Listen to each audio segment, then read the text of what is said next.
To ni sunana Dr. Nura Salihu Adam wanda ake wa lakabi Salihan Nur, kuma ɗaya daga cikin board member na haɗaɗɗiyar ƙungiya ta ƙasa reshen jihar Kano, wato National Association Nigerian Traditional Medicine Practitioners, wanda nake da institute mai suna Salihan Nur Traditional Medicine, wanda nake da gidauniya da ake kiranta Herbal Medicine Promotion and Advocacy Foundation, wato gidauniyar haɓaka magungunan tsirrai da kare martaba su ta ƙasa.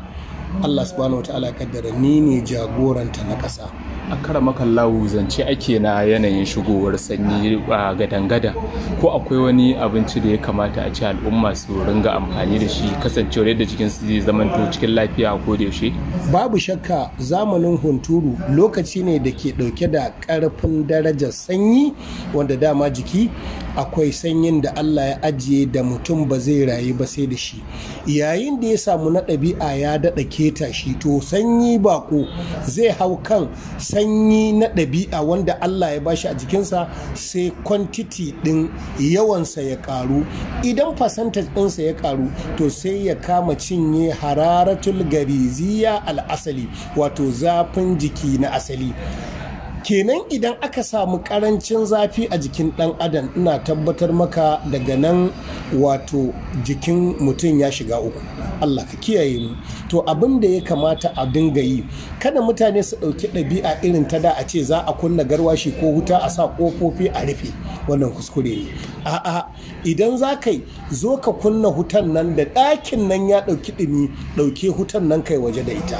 Abu na biyu, ruwan zafi a daina cewa za a dafa ruwa ya karfin zafi, wanda karfin zafin nan yana iya sanyawa a samu kaushi ko faso ko baki a fuska, sai a samu discoloration in ji bature, wato wani gurin ka ga fari a fata, wani gurin ka ga duhu.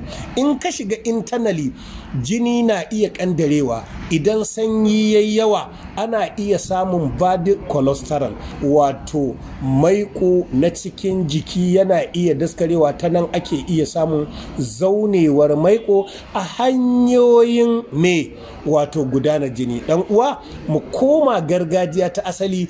Akwai wani abu da iyayenmu da kakanninmu suke yi, wani lokacin kuma 'yan mata suke yi, da ake kiransa wato ainihin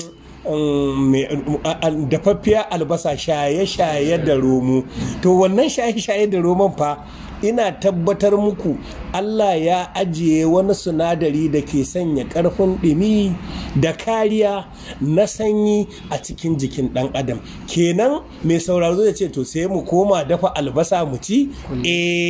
Dr. Salihan Nur ya ce a koma a dinga zuba ta a miya, a koma a dinga yanyanka ta a cikin abin da za a ci, a kuma ringa dafa ta ɗin ana ci.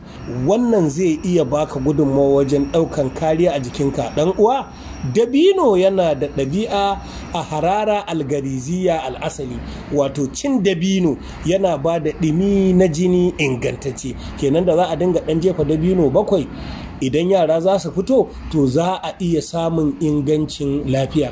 Dan uwa, mu kuma komawa asali. Akwai wani kyakkyawan haɗi da iyaye ko tsofaffi suke yi, sai a samu zuma, sai a ɓararraka ta, sai a zuba kayan yaji irin su citta, irin su kanumfari, fasakwari, kulla da sauransu. In aka zuba a cikin zuman nan, kullum za ka ga sai su ɗauko ta, sai yaransu su dinga lakata suna sha, su dinga lakata suna sha. Maganin sanyi ne ingantacce. Za ku yarda da ni, Fulani da in an yi ruwa an ɗauke danshi na raba bai musu illa, me suke amfani da shi? Suna iya samun madarar shanu. Kai ma tafi kara ko tafi inda ake sayar da madarar shanu, dinga siyo ta kai da 'ya'yanka kuna sha, ka ba wa gangar jikinka ingancin lafiya. In hanci ya toshe ko kuma ana jin tsoron kamuwa da ciwon sanyi, samo man kaɗanya da man shanu, su za a kwaba, dinga cusa wa ƴaƴanka a kunne, dinga cusa musu a hanci, shafa musu a kirji, shafa musu a baya, shafa musu. Kar ku yarda da cewa karnin nan cuta ne. Karnin nan na ainihin man kaɗanya da man shanu shi ke hana ketawar sanyi. In ba a so a haka, a tsinka shi, ina nufin da man kaɗanya da man ainihin shanu, ina buƙatar a narka shi, sai a kawo zuma, sai a kwarara da 'yan kayan kanshi, sai a dinga juyawa.